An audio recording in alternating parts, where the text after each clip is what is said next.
Zaman sekarang laptop gaming entry level yang bawa GPU RTX 3050 tuh udah bisa dibilang banyak banget. Ada yang harganya as low as 11 juta sampai as high as 16 juta, kayak laptop yang sekarang jadi daily driver gua. Halo semuanya, ketemu lagi sama gue Tommy. Dan di sini gue lagi megang laptop gaming HP Victus 15 yang mana dia itu adalah laptop gaming entry level dengan harga cuma 11 jutaan aja, dan dia itu udah bawa GPU RTX 3050. Tapi dengan harga segini, apakah beneran powerful atau cuma gimmick doang? Ayo kita bahas bareng-bareng.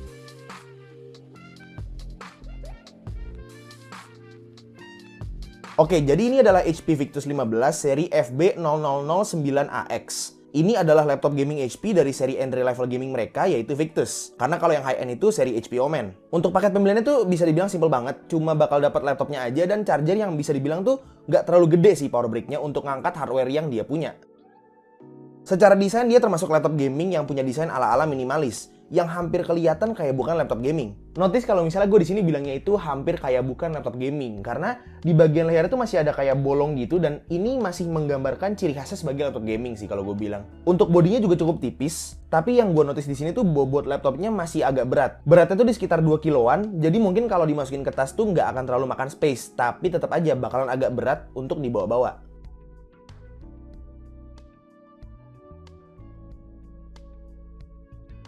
Untuk keyboardnya sendiri nothing special, full size compact yang per key-nya tuh ada LED lighting-nya, sama juga dengan touchpad-nya yang kerasa lumayan responsif, tapi at the same time ya biasa aja lah ya untuk ukuran laptop ini. Di bagian atas keyboardnya ada bolong-bolong yang kelihatannya kayak speaker, barengan sama speaker yang ada di bagian kiri sama kanannya. Itu bisa ngasilin suara yang cukup kenceng untuk full volume-nya, dan untuk kualitas suaranya itu bisa dibilang lumayan bagus sih.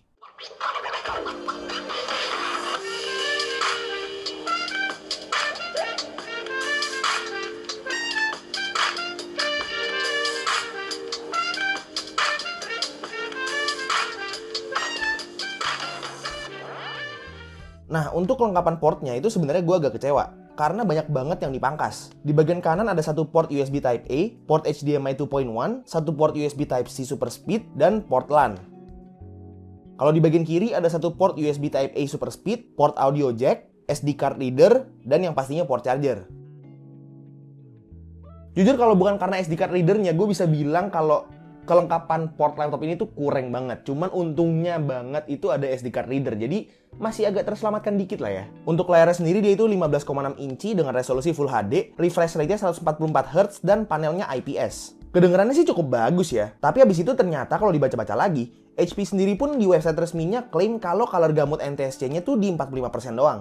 Menurut research gue, untuk keperluan desain dan editing, minimal color gamut warna yang dibutuhkan itu at least 72% NTSC atau 95% sRGB. Yang artinya, walaupun laptop ini layarnya itu udah 144 Hz dan panelnya udah IPS, itu masih belum cocok sama sekali buat keperluan produktivitas di bidang visual. Udah gitu nggak cuma itu doang lagi. Untuk brightness maksimal laptopnya tuh cuma ada di 250 nits aja. Yang artinya kalau dipakai dalam kondisi ruangan yang terang atau outdoor, layarnya tuh gelap banget sampai agak susah untuk ngelihatnya. Agak aneh sih sebenarnya kalau dipikir-pikir, karena kan laptop itu kan konsepnya itu bisa dipakai di mana aja dan kapan aja. Cuman di sini malah ada kekurangan di konsep bagian bisa dipakai di mana ajanya itu loh, kayak masa di outdoor ada kekurangannya layarnya. Nah, terus kalau misalnya bukan buat desainer ataupun editor, terus laptop ini buat siapa dong? Ya betul, jadi laptop ini bener-bener dibikin kayaknya ya buat gamer doang. HP Victus 15 ini dipasangin CPU AMD Ryzen 5 5600H, yang pada generasinya itu mungkin CPU paling populer untuk laptop gaming entry level. Selain itu, laptop ini juga dipakein GPU Nvidia RTX 3050, yang mana juga udah populer banget jadi pasangan CPU Ryzen 5 5600H di laptop gaming berbagai brand. Selain itu, RAM bawaan dari laptop ini ada di 16GB, dan internal storage-nya itu SSD 512GB, yang speednya itu bisa dibilang cukup cepet untuk speed write dan read-nya. Oke, jadi speknya itu di atas kertas kelihatan kalau laptop ini dengan harganya yang cuma 11 juta itu lumayan garang. Tapi kira-kira beneran garang apa cuma teori doang? Di sini gue coba laptopnya buat main beberapa game dari yang enteng sampai yang berat. Untuk yang enteng, gue coba Valorant di kondisi setting high mentok. Dalam kondisi nggak ngecas, itu sayang banget FPS-nya tuh stuttering. Ada momen dimana FPS-nya tuh lancar banget, bisa sampai 200-an lebih, tapi abis itu bisa drop sampai 0. Tapi dalam kondisi ngecas, nggak bisa dipungkiri kalau dia itu FPS-nya lancar banget di settingan mentok high.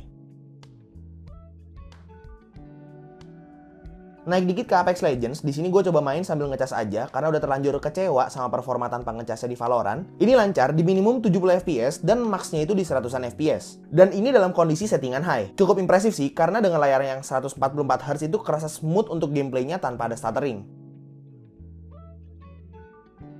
Sama halnya dengan Genshin Impact, settingan mentok high itu bisa dapat konsisten di 60 fps walaupun kondisinya itu banyak partikel. So far so good. Naik dikit lagi ke game AAA, di sini gue coba untuk main The Witcher 3 Remastered di settingan ultra dan di tempat yang banyak rumput dan pohon-pohonnya. FPS-nya masih bisa dibilang lumayan lancar, di minimum FPS-nya itu 40-an dan max-nya itu di 60 FPS.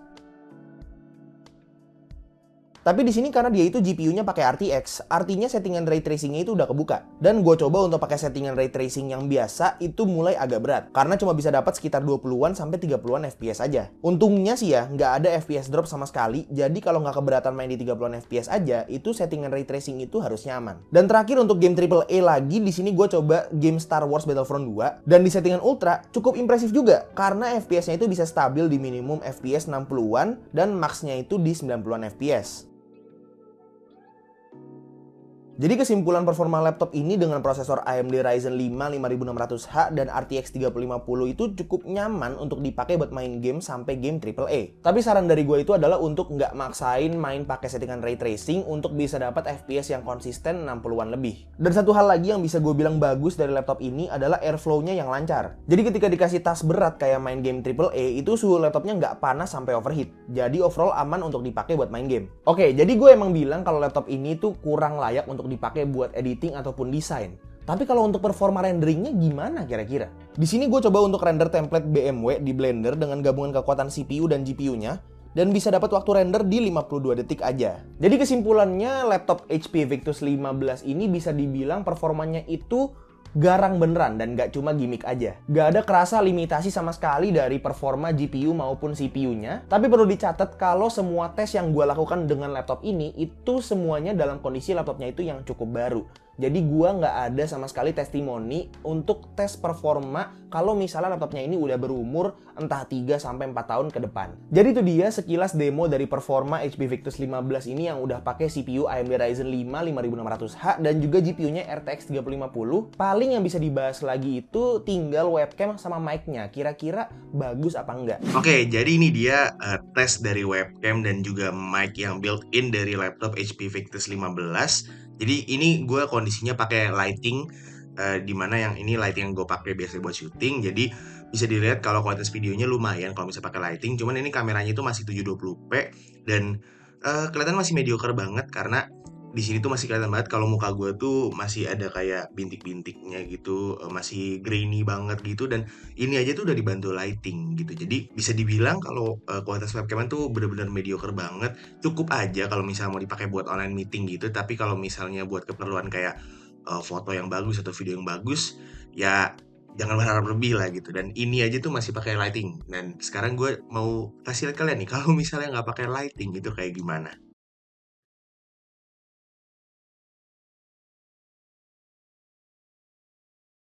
Jadi itu dia review singkat gue terhadap laptop HP Victus 15 ini. Gimana menurut kalian? Apakah dengan harga 11 jutaan, laptop ini bisa dibilang worth it untuk dibeli? Kalau dari gue sih balik lagi ke kebutuhan kalian masing-masing. Kalau kalian gamer, menurut gue ini sangat amat worth it untuk harganya. Bahkan malah kalau misalnya buat main game aja tuh ini bisa gue bilang kemurahan sih, 11 juta tuh. Tapi kalau misalnya kalian mau pakai buat edit atau desain, saran gue sih mending cari yang lain aja deh. Thank you buat AMD Indonesia yang udah mau minjemin laptop ini buat gue review, dan untuk link pembeliannya bakal gue taruh di deskripsi di bawah. Jadi itu dia untuk video hari ini. Terima kasih banyak yang udah nonton dari awal sampai akhir. Kalau misalkan kalian suka videonya, silahkan like dan kasih tahu ke teman-teman kalian. Dan kalau misalkan kalian nggak suka videonya, silahkan kasih tahu ke gue. Jangan lupa subscribe supaya kalian nggak kelewatan video-video gue yang selanjutnya. Dan jangan lupa juga untuk follow semua sosial media gue yang udah gue taruh di deskripsi di bawah. Itu aja untuk videonya. Sekali lagi thank you banget yang udah nonton dari awal sampai akhir. It's been by Tommy. And as always, peace out.